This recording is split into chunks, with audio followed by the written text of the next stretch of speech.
স্বাগতম জনাইছো নতুন অসমীয়া ইউটিউব চেনেল ৰুদালি আসাম সাপোৰ্টলৈ।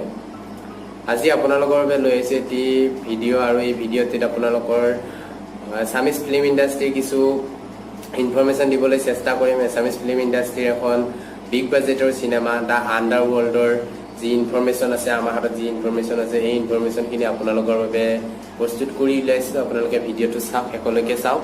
ভাল লাগিলে লাইক, কমেণ্ট, শ্বেয়াৰ আৰু ছাবস্ক্ৰাইব কৰি কাষত থকা বেল আইকনটো প্ৰেছ কৰি দিব। দ্য আণ্ডাৰৱৰ্ল্ড চিনেমাখন এখন বিগ বাজেটৰ চিনেমা হয়। এই চিনেমাখন প্ৰডিউচ কৰিছে AJ studios and entertainment private limited আৰু গাগা ফিল্মছ। ডাইৰেক্টেড কৰিছে বলিউডৰ প্ৰখ্যাত ডাইৰেক্টৰ ৰাজেশ জয়ছপাল। তেওঁৰ পৰিচালনাতে চিনেমাখন বনোৱা হৈছে, নিৰ্মাণ কৰা হৈছে। চ' চিনেমাখন নিশ্চয় ছুপাৰ হিট হ'বই। আৰু ডিষ্ট্ৰিবিউট কৰিছে এৰ'জ ইণ্টাৰনেশ্যনেল। বা জুবিন দা কিন্তু কম মানুহ নহয় দেই।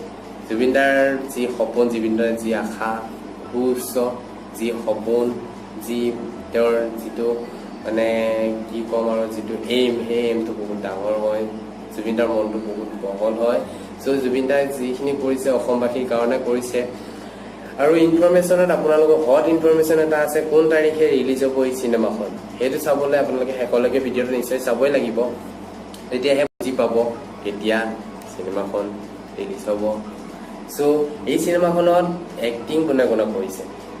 জুবিন দাই কৰিছে, পৰিণীতা বাইদেউ কৰিছে, পৰিণীতা বৰঠাকুৰ, বিজু ফুকন, অসমৰ যিজন মানে অসমৰ যি ফিল্ম ইণ্ডাষ্ট্ৰীৰ ষ্টাৰ হয়, নিপন গোস্বামী ডাঙৰীয়াদেৱ, দীনেশ দাস, দিগন্ত হাজৰিকা, কিংকিনী আৰু অসমৰ নৱপ্ৰজন্মৰ কিউট অভিনেতা উৎপল দাস, লিপিকা বৰা, তাৰপিছত বাহাৰুল ইছলাম আছিলে।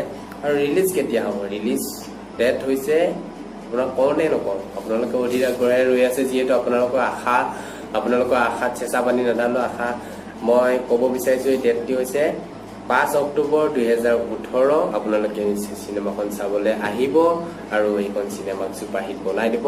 মিছন চাইনাৰ পিছত দ্য আণ্ডাৰৱৰ্ল্ড বিগ বাজেটৰ চিনেমা হয়। আপোনালোকে চিনেমাখন ভালদৰে আদৰি ল'ব।